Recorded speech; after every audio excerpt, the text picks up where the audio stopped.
Okay, chapters 10.3 and 10.4 are going to be us finding areas of irregular shapes. So, think of this as a composite shape. Composite meaning we can put multiple shapes together. Like you probably look at this and see pretty quickly, oh, this is a triangle and a rectangle. And finding the area of this triangle is going to be or this rectangle first. The area of this rectangle is going to be 6 by 20. So the area of the rectangle is 6 by 20, which is 120 square feet.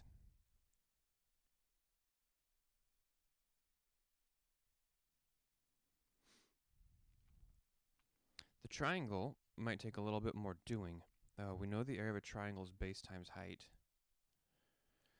We can call this right here the base and this right here the height. That seems like the easiest way to do this. So how do you find that base? Well, if this whole length here is 20 and this is 12, then this guy here must be 8. And if this whole length is 10 and this is 6, then this right here must be 4. So area is 1/2 times base times height, not just base times height, I'm sorry. So that's 1/2 times 8 times 4, which is 16 square feet.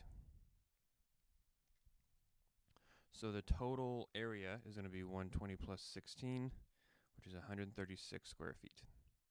That's the area of this shape. If we wanted to find the perimeter, we could only do that if we could find these lengths here. If this was an isosceles triangle, then finding those lengths would be pretty straightforward. We'd know that this half was 4 and this half was 4. And so we could use Pythag, 4 squared plus 4 squared equals this length squared. And we could find this length with Pythagorean theorem and this length. We don't actually know that's a right triangle, an isosceles triangle, however, so that's not going to work. But I want to show another way you could find this area. And the method that I'm showing this time isn't actually that great for this particular shape, but is really great for lots of shapes. What students tend to always default to is thinking, how can they make several little shapes out of a big one?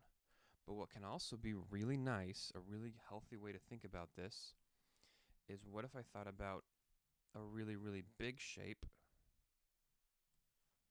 Okay, so I just made a really big yellow rectangle. What if I thought about a really big shape, and then thought, how much space do I take out? So the total area of this new triangle, or this new rectangle that I just made, is 200. But then I could take out this rectangle here, which I know is 12 by 4. And I could take out this triangle here, which I know is, well, I don't actually know what that triangle right there is, do I? I could actually run a little bit of sneakiness and determine that the area of this triangle here matches the area of these two triangles here. That's a pretty easy thing to show, but I'm not gonna, I think, spend the time there right now. See, we don't actually know just how long this length here is. This length right here, we don't actually know how long that is. It looks like it's 4, but we don't actually know that. But this idea of taking a whole thing and cutting out pieces is something that's very frequently simpler than trying to add pieces together. Let me see if we do some examples of that. Take a second, and if you can, try to find the area and perimeter of these shapes, or at least figure out how you would do that. You first have to think, how would you describe this shape? Like, what even is this? It's a rectangle with half a circle cut out.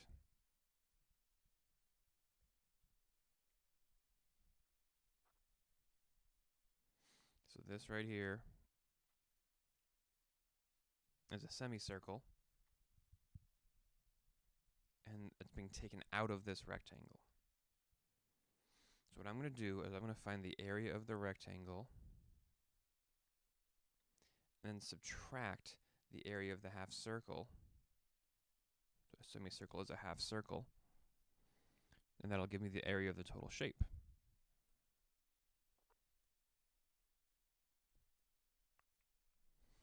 Okay, well, the area of the rectangle is just 12 times 8.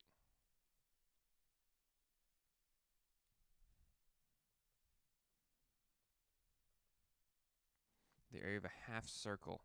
Okay, we have to find the radius of this circle, right? To find the area of a circle, you do pi r squared. So I have to find the radius. If this length here is 8, that means this length here is 8, which makes this length here 4. So the radius of this circle is 4. So if I do pi times r squared, that's 16 pi. If I subtract these from each other, we get 96 minus 16 pi. This right here, feet squared. This is called leaving your solution in terms of pi. You're asked to do that in your homework a couple times. Leaving it in terms of pi makes it the most accurate, and oftentimes makes calculations simpler later on. So leaving answers in terms of pi is a very common thing to do. Yeah, we could actually calculate it. 16 pi is going to be right around 50, and 96 minus 50, this is going to be right around 46. Let's actually calculate it. 96 minus 16 pi.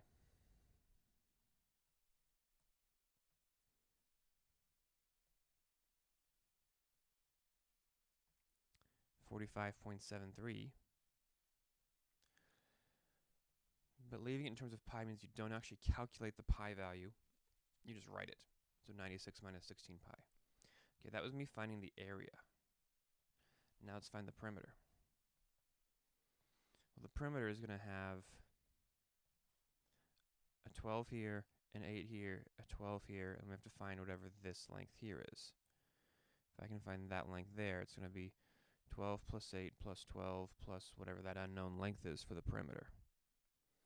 Well, since this is half of a circle, right, this curve here is half a circle, if I do half of the circumference, that'll give me this length here.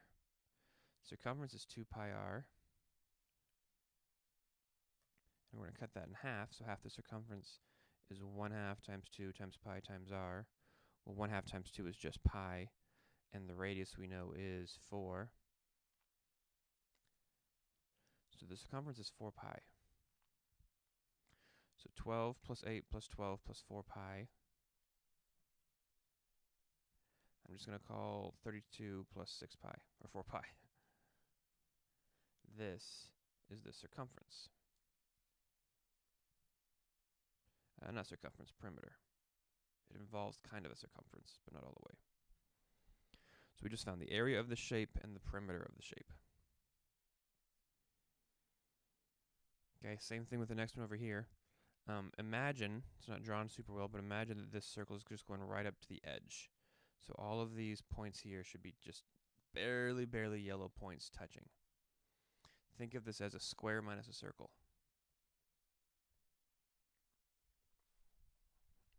Well, the area of a square is pretty straightforward. The area is going to be 50 squared is the area of the circle, or sorry, area of the square.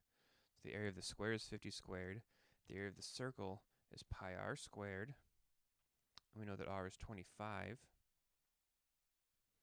So this becomes 50 squared minus 25 squared is going to be 25, 125, 625. 3125. I should just calculate this. 625.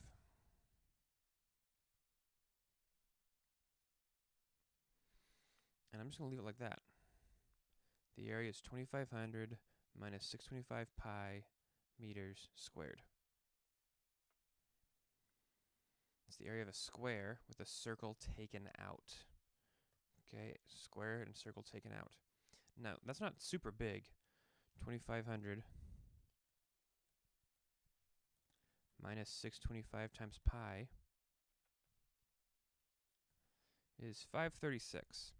So out of a whole possible 2500, about a fifth of that remains, which is fairly reasonable to lose from a circle that big. Now, perimeter is going to be, I think, more interesting here. Because if you go around the outside, it's just all 4 of these 50s. So the perimeter equals 200. But it's kind of unclear if I should also be counting the inside or not. Like the shaded region has 2 sides to it, right? There's the outside and the inside. And if these did meet at actual specific points, like they were kind of supposed to, they probably do look this way on your homework, then you have to worry about the inside also.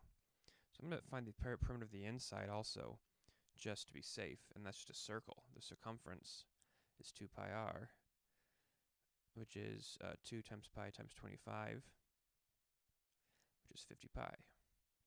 So I could think of the perimeter as being 200 plus 50 pi meters.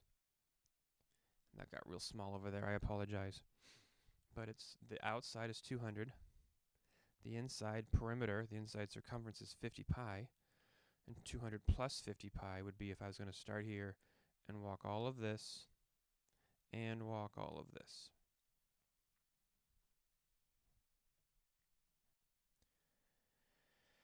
Area and perimeter of a triangle that is on a coordinate grid. This is another time where subtraction is probably easier than addition. Like, you might at first be tempted to try to find this length and find this length and find this length and maybe try to find some angles. Because doing 1/2 times base times height, you might think, okay, well, here's the base. If I could just find the length of this height, I could do 1/2 times base times height. But finding the length of that height isn't easy because they're not intersecting. They probably aren't intersecting at whole number points. We could do it. We have done it. You have to run some algebra and find slopes of lines and points of intersection and all that. But let me show you how to make this way easier. Make a box that contains the 3 vertices. This box is 1, 2, 3, 4, 5, 6. This is 6 units on this side. 1, 2, 3, 4, 5, 6, 7, 8, 9 units on this side. It's a 6 by 9 box. So the area of the box is 6 by 9, which is 54. Then I can find the areas of the 3 triangles that are blue that I'm going to take out. Like, this is a right triangle right here. The fact that it's a right triangle makes this really nice. The area of this triangle is 3 by 1, 2, 3, 4, 5, 6, 7. 3 by 7. So there's one triangle. This triangle here is 2 by 1, 2, 3, 4, 5, 6. This triangle here is 2 by 6. And this is 1, 2, 3, 4, 5, 6, 7, 8, 9 times 1, 2, 3. If I take 54 and I take out all of those, 1/2 times 21, 1/2 times 12, and 1/2 times 27, that leaves me with whatever's inside the pink area. So getting the area of this triangle, I think, is way simpler by subtracting parts than trying to add or put parts together. 54 minus 1/2 of 21 minus 1/2 of 12, which is 6, minus 1/2 of 27, which is 13.5.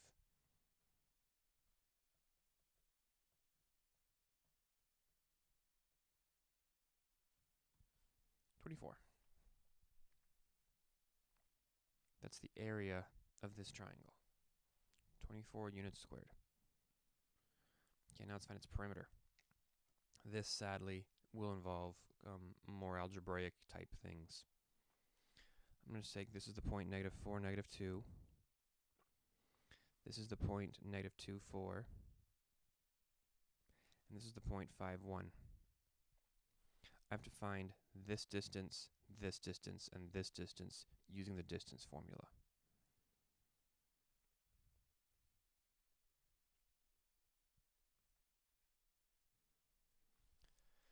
I'm not going to spend the time to go through doing that for every single side. This is something that we've done a lot in this class, and you should know how to do that by now. Let's say I just want to find this length here, which I'll call A. I'm going to call this side A, or angle A, angle B, and angle C. If I want to find side A, I would do 5 minus -4 squared plus 1 minus -2 squared, which becomes 9 squared plus 3 squared, which is 81 plus 9, which is the square root of 90, which is 3 root 10. So I would call this length right here root 90, which is 3 root 10. Do that again to find side B and to find side C. Add them up, you have your perimeter. believe this is our last one. Yeah, this is our last one. This shape is nuts. We're going to find its area. The book shows you a couple ways over the span of a couple chapters. The absolute worst way is just to try to count the boxes. You go 1, 2, 3, 4, 5, 6, 7, 8, 9, 10, 11, 12, 13, 14, 15, 16, 17, 18, 19, 20, 21, 22, 23, 24, 25, 26, 27, 28, 29, 30, 31, 32, 33, 34, 40, 41, 42, 43, 44, 45, 46. Okay, there's 56 whole boxes. You'll notice I'm not counting the half boxes yet. And I say, okay, this is like half a box and half a box. So there's a box. This is really close to a whole box. I'm going to call that one more box. So is this. I'm going to call that one more box. These two together probably form a box.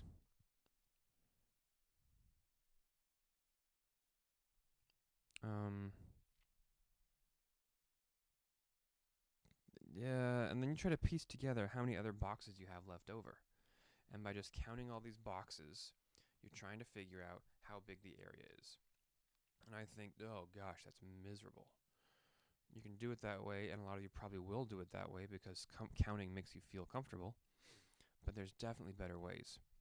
One way is to just think, okay, let me think about some really big, obvious shapes that I have. Like here,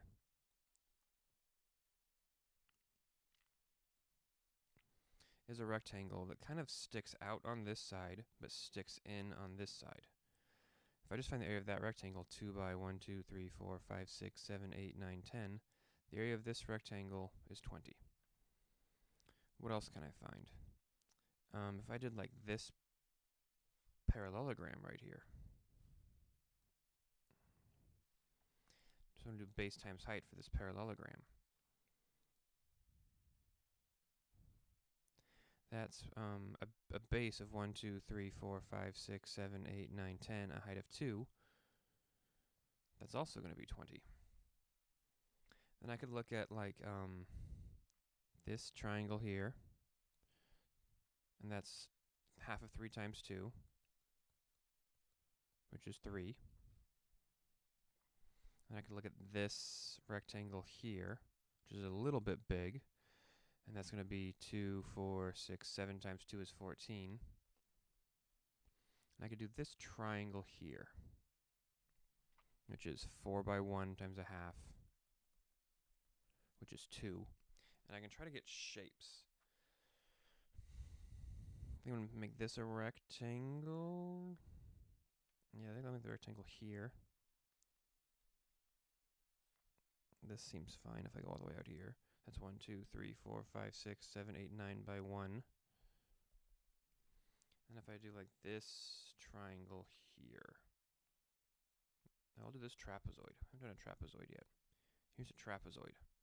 Trapezoid area is 1/2 times height times the 2 bases added together. So this base is 1, 2, 3, 4, 5. This base is 1, 2, 3. So this area is going to be 1/2 times 5 plus 3 times a height of 1, which is 4.